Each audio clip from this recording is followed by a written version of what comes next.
My fellow citizens, America in 2013 is not the America first conceived in the hearts and minds of our noble founding fathers. The plight of human struggle while praying to gain freedom from oppression, while trying to escape from persecution arising out of intolerance for religious tradition, by spending blood, sweat, and tears to appease a tyrannical kingdom, ultimately led to the formation of a nation.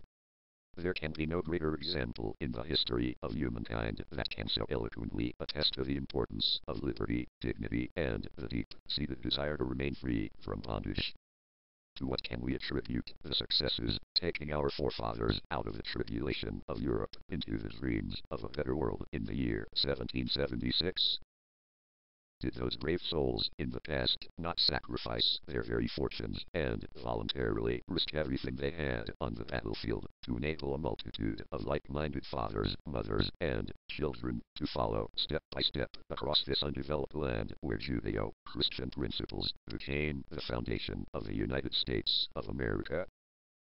Yes, we are now gathered on that battlefield, looking back over many generations, testing whether this nation or any nation so conceived and so dedicated can long endure.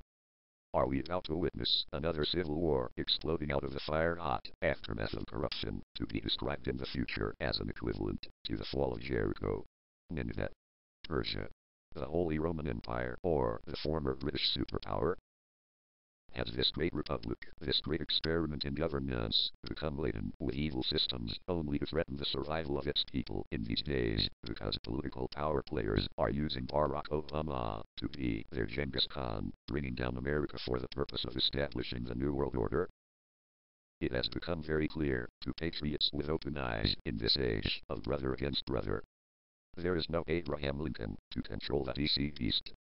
The revered founding fathers and Abraham Lincoln himself realized long before we arrived there is no peaceful way to defeat greed, overcome deception, and eradicate lust for power other than war.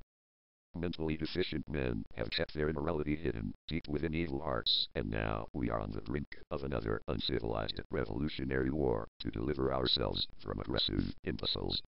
We have been experiencing a time for tears and a time for anger. Even though we know the coming battle will be fierce, it is now the time for patriotism. July the 4th will be the day to celebrate courage and independence. Fathers, mothers, and children must cling tightly to each other and fight with all their might, or simply go lay down like cowards and die at the feet of their tormentors. This is the time for liberty or death. Compromise is not possible in this world where few good men and women still honor the memory of Abraham Lincoln.